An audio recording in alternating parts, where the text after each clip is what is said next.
Oltun кім болады? Беларусь. Ұлтым Беларусь.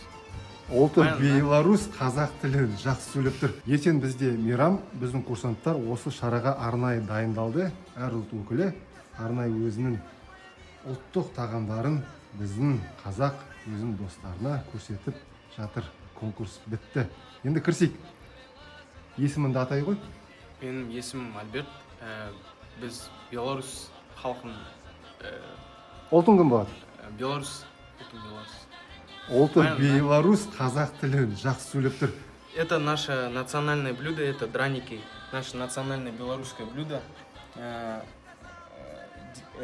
Ингредиенты этого блюда: тертый картофель, жареный на сковородке. Также к нему добавляется сметана. Есть также куски мяса. При отсутствии мяса можно добавить грибы. Желаю счастья, а также миролюбия, а самого главного это единство наших народов, народу Казахстана. Пожелания нашей курсантки первого курса, да? Точно. Какой специальности? Военная медицина. Хорошо. Пожелание.